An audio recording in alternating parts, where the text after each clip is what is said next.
చరిత్రను, అసలు ఏ క్రైస్తవ చరిత్రనైనా మీరు పరిశీలన చేసినట్లయితే మరి లేచి వెళ్ళిన బిడ్డలందరినీ ప్రభువు వాడుకున్నాడు. మనము వెళ్ళాలి అంటే లేవాలి. మనకు ఒక ఒక ఒక చెడ్డ సాంప్రదాయం ఏముందంటే ఎక్కడోళ్ళు అక్కడే ఉండిపోవాలి. చూసారా, ఒక కేరళ వాళ్ళు మాత్రమే వారున్న ప్రదేశం నుండి వెళ్ళి ఆయా ప్రాంతాల్లో పనిచేయడం మొదలుపెట్టారు. అందులో భాగంగా ముఖ్యంగా మన దేశంలో వాళ్ళు ఇతర ప్రాంతాలకు, ఇతర రాష్ట్రాలకు, ఇతర దేశాలకు వెళ్ళి సువార్తను అందించడం మొదలుపెట్టారు. అందుకే దేవుడు వారిని అందరినీ మిషనరీస్గా వాడుకున్నాడు. దేవుడు నిన్ను కూడా వాడుకోవాలంటే ఏం చేయాలో తెలుసా? నీ ఉన్న చోటు నుండి ముందు లేవాలి.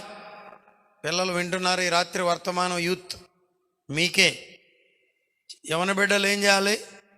దేవుడు ఆడపిల్లలను కూడా వాడుకుంటాడు, వృద్ధులను కూడా వాడుకుంటాడు. అయితే మనము లేవాలి. అబ్రహాముతో ప్రభువు చెప్తున్నాడు, నీవు లేచి నీ దేశము నుండి, నీ బంధువుల యుద్ధ నుండి, నీ తండ్రి ఇంటి నుండి బయలుదేరాలి. ఎందుకో ఆ మూడింటిని మెన్షన్ చేశాడు. ఏమన్నాడు?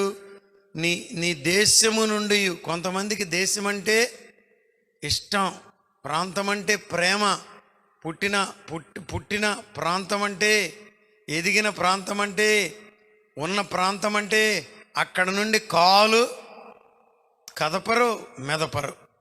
ఇవాళ చూడండి, మా సంఘ బిడ్డలను అనేక మందిని రమ్మని ఆహ్వానించారు. వచ్చారా పట్లపనమరాయ్ గారు? పరిచర్య జరగాలంటే దేవుని యొక్క పిలుపునందుకుని లేవాలి. రమ్మనంగానే వచ్చే సంఘాలు మనకు కావాలి. పిలుపుతో కదలాలి. రాజుబాబాయ్ గారు రాశారు ఏనా, ఏమని? క్రైస్తవుడా, సైనికుడా, కదలి రాబోయి నీవు కదలాలి. కదలకుండా మీరు అక్కడే కూర్చున్న చోటే కూర్చుంటే ప్రయోజనము లేదు. దేవుడు అబ్రహాముతో మాట్లాడుతున్నాడు, నీవు కదలాలంటే నీ స్వదేశాన్ని విడిచిపెట్టాలన్నాడు. దేవునికి స్తోత్రం. ఇంకేమన్నాడు?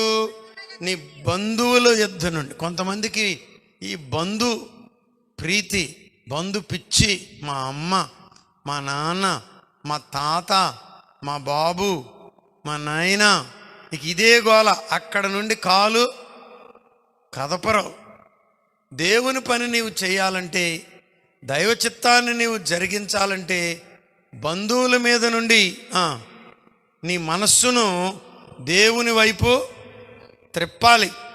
దేవునికి స్తోత్రం, హల్లెలూయా. మా పెదమేనత్త గారిని ఊరిచ్చారు, మీలో చాలామందికి తెలుసు, గోడపాటి ఆనందరావు గారికి. మరి వాస్తవంగా మేము పెదిగి పెద్ద అయ్యేటంత వరకు కూడా మాకు మా బంధువులు పెద్దగా తెలియదు. థ్యాంక్ యూ నాన్న. తెలీదు. ఎందుకో నాన్న బంధువులకు చాలా దూరంగా ఉండిపోయాడు. అదొక బైబిల్లో సువార్త పరిచర్యలో ఇదొక కోణం. ఏది? బంధువులను విడిచిపెట్టడం. నీవు చాలామంది మనసంతా బంధువుల మీదే పెట్టుకున్నందుచేత ఇవాళ దేవుని పనిలో వెనుక బడి పోయారు.